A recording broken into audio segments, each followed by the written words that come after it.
couples design a baby to cure their son. Row as police reject Blunkett pay plan. And coming soon, Baby Beckham number 2.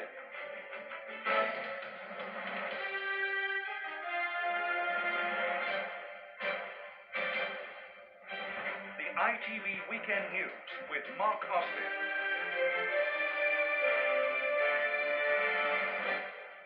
Good evening. A couple were tonight given permission to have a specially chosen designer baby to save the life of their first child.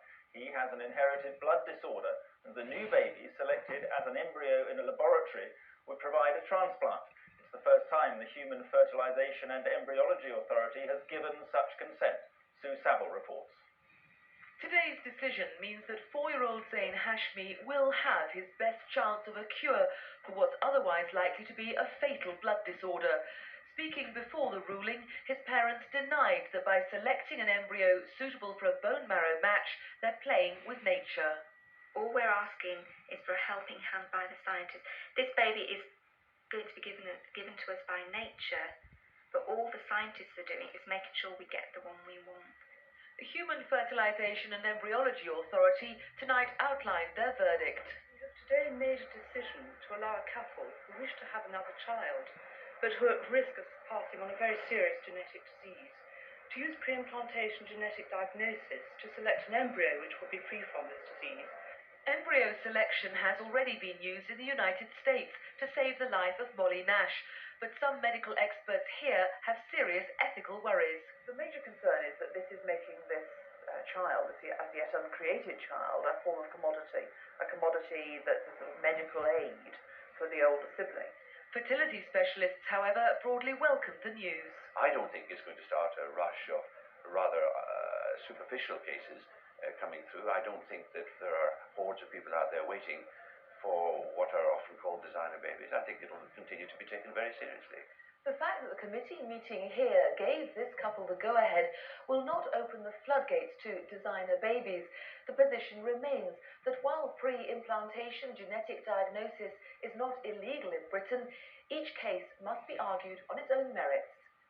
Sue Saville, ITV News at the Human Fertilization and Embryology Authority.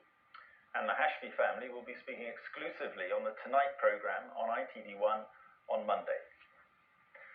As we forecast last night, rank-and-file policemen and women have given a big thumbs down to the latest government package on pay and conditions. The vote against was 10-1. Tonight, the Home Secretary David Blunkett accused the Police Federation of trying to block change. It accused him of misrepresenting the police. Shuli Ghosh reports. This was a clear message delivered unambiguously in an unprecedented poll. A resounding no from officers across the UK to David Blunkett's pay deal. It's the constant criticism of the police service and public services generally in the last few years, the sense that they're not valued, the sense that they're being treated unfairly criticised, and that there's been a demoralising aspect over recent years, which I think is a clear message to the government, and they have to listen very carefully. Many officers rejected the pay deal because of the cuts in overtime rates, from time and a half to time and a third, and they fear that promised bonuses won't be distributed fairly.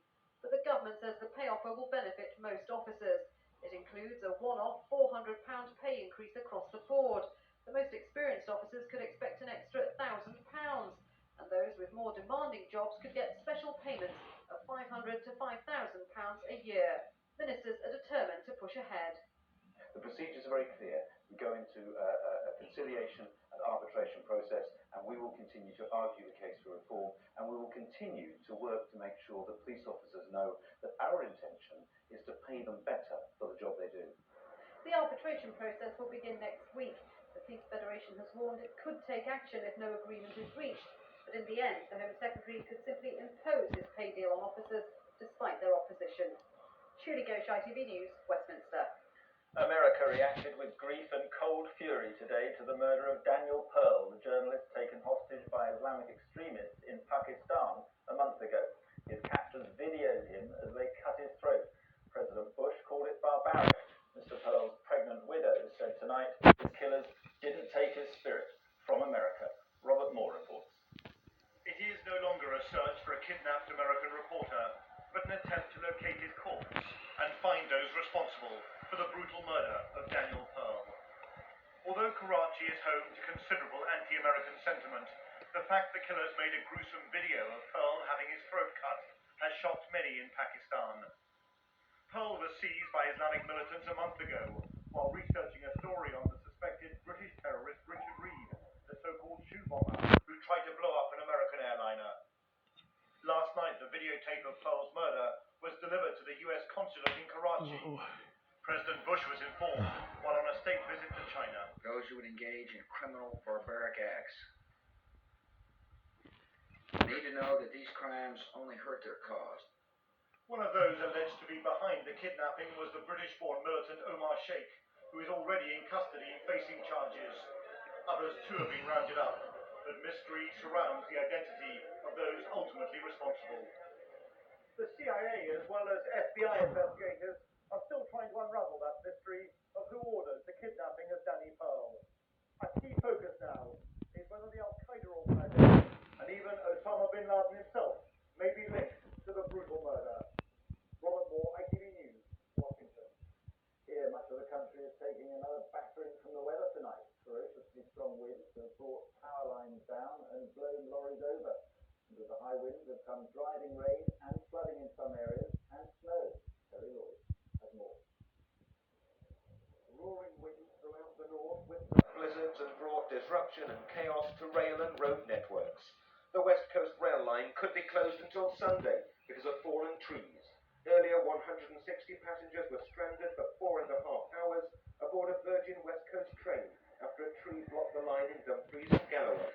Steep embankments made it too dangerous for the Euston to Glasgow travellers to disembark. The East Coast line was also closed for hours after sections of roofing were blown onto power lines at York Station.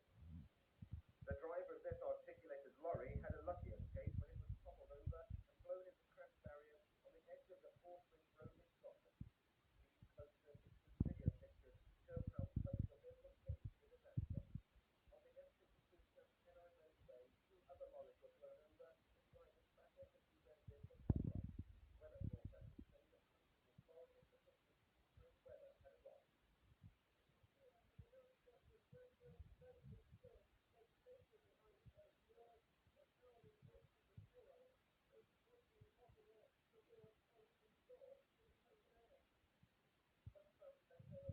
To stay out in the fresh air. These hardy sportsmen ended their round having to pick up more than just their golf balls. Terry Lloyd, ITV News, Yorkshire. Posh and Becks, also known as Victoria and David Beckham, confirmed today that they're expecting another child, their second. The baby, a brother or sister for Brooklyn, is due in September. Beckham, the England football captain, called it fantastic news. Here's Angus Walker. Victoria and David's second child will be the latest addition to what some call Britain's other royal family. In a statement, pop star Posh and football hero Becks said they were thrilled to be expecting a brother or sister for their son Brooklyn. The couple went on to say, England are in the World Cup finals, Victoria's had a second top 10 hit, and now we're expecting a new baby. It's fantastic. It's thought today's announcement was rushed out before the media could be tipped off. I think what's happened is that perhaps someone's got wind of it and therefore they've had to announce it perhaps earlier than they would like. Brooklyn Beckham, seen here with Dad watching a game, is nearly 3 now. He was apparently named after the suburb of New York where he was conceived. The couple were in Britain over the last few weeks and the bookies have started taking bets. We've got 50 to 1 that they will name the unborn baby Trafford. We've also got 66 to 1 that it will be Homer. 100 to 1 that the name will be Wembley, and 500 to 1 Anfield, would you believe? But the name of the game is fame for the Beckhams, and their new baby will be born a superstar in his or her own right. Angus Walker, ITV News. Well, to the relief of millions who stayed up late, they did it. Scotland's women curlers won gold at the Winter Olympics, Britain's first gold for 18 years, and it was team captain Rona Martin who clinched victory with the last stone of the match. Paul Davis reports. Curling enthusiasts at Rona Martin's home club in Renfrewshire tonight, trying to emulate their gold medal heroes. Last night, families and friends of the curling team joined millions of people around the country, gripped by a sport that until now has struggled to be taken seriously. Rona Martin's last stone